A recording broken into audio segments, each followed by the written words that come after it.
Opinions. Everyone's got them, and they're desperate for you to know theirs. Some of them make sense, others completely mental. Today we're looking at the craziest reviews of the first Harry Potter I could find, from weird to downright bonkers. Don't read this if you think I'm a normal person and you want to keep that perception of me. Yeah, I reread the book in 24 hours and I did it solely to gain information on the Marauder era characters. But let me tell you, I hate JKR so goddamn much, and the writing is actually pretty shit.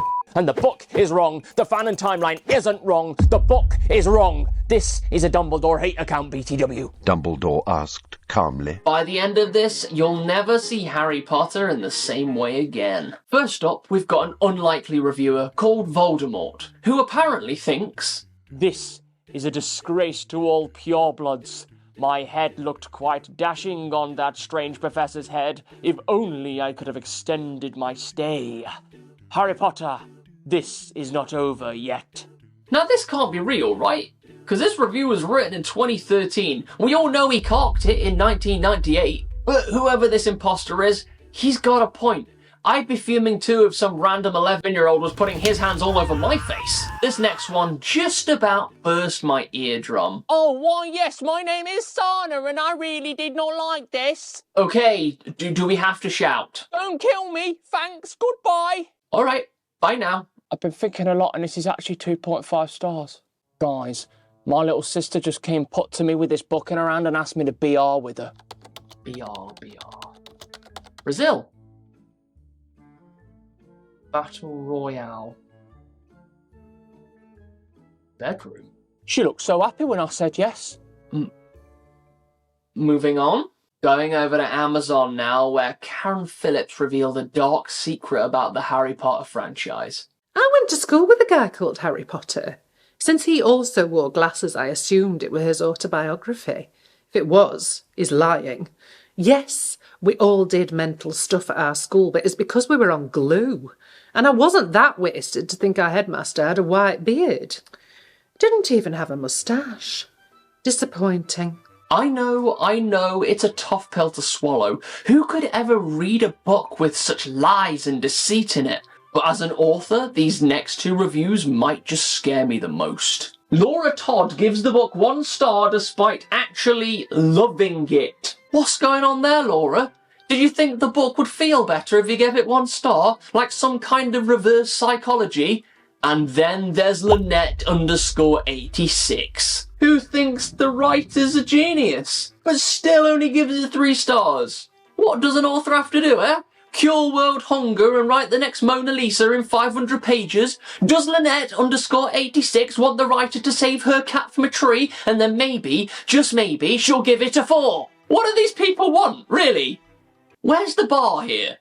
Right, this is where things take a turn. I've no idea what TT Vilchis thought they were getting themselves in for, but come on, mate. This is a book, not some kind of Italian dish, alright? You don't open it expecting to find some kind of wizard spaghetti. That being said, thin pasta actually arrived, so there must be some kind of Harry Potter pasta out there somewhere. Alright, I'm pretty impressed. I actually found someone who created it. But along the way, I found this sorting hat cheese board and these golden snitch cupcakes. Yeah, we should probably move on. Now, I'll be honest.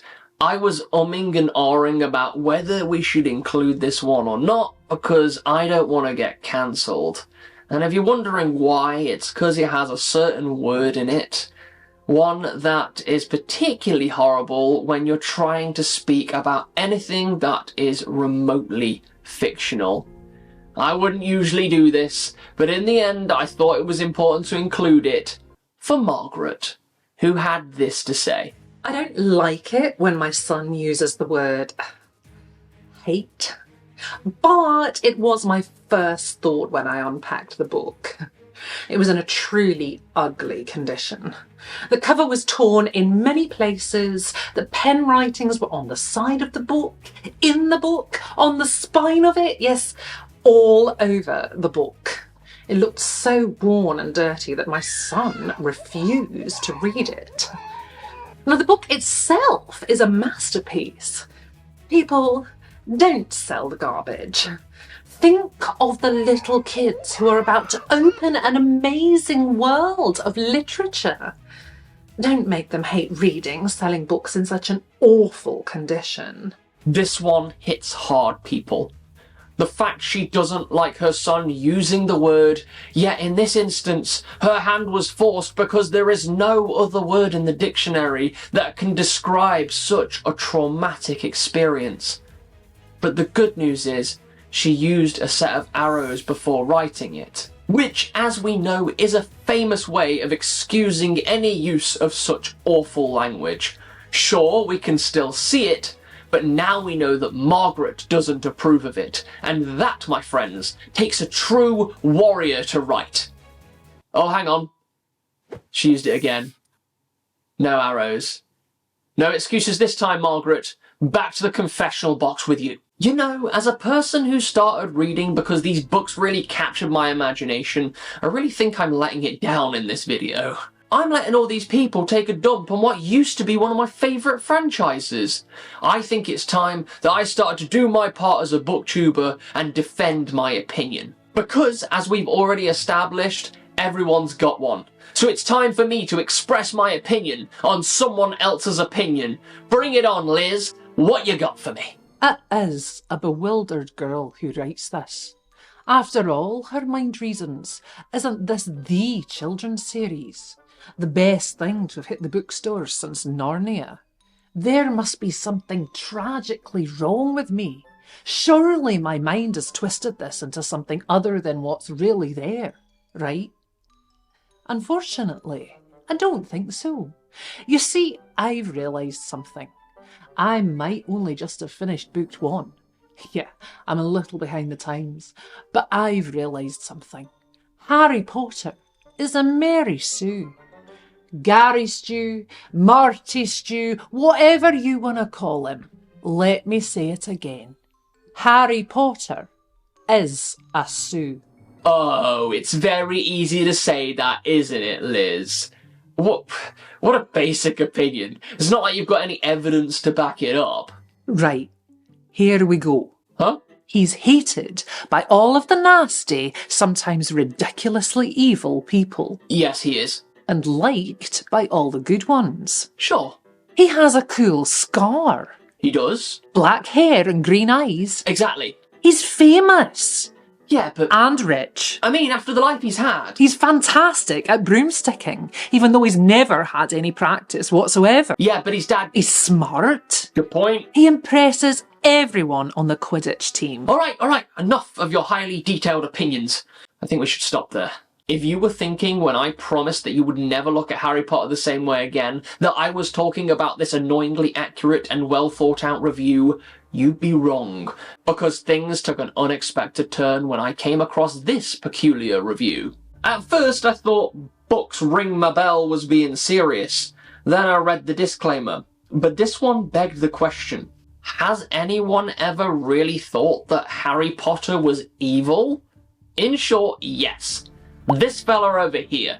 His name is Father Casimir Pascorius CMRI, and in December 2001, he delivered a sermon which is basically the craziest review of the Harry Potter franchise I have ever laid my eyes on. But another thing that came to me when I was reading this is that he would have had to read more than one book to be able to have the knowledge that he has to deliver the sermon, and that, in his own words, is a sin. Meaning he must have had to say a ton of Hail Marys the moment he put down the first book. As if that isn't bad enough, he knowingly reached for the second one even though he had already established they thought they were evil. Does this mean that he chose to partake in evil?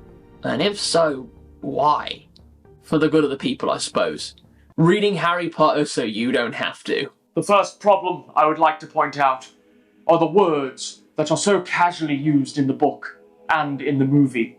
Words that are so casually used that children may start using them, yet these words are a matter of mortal sin. Right, yes, some pretty horrible words in there, I guess, like casting spells and sorcery.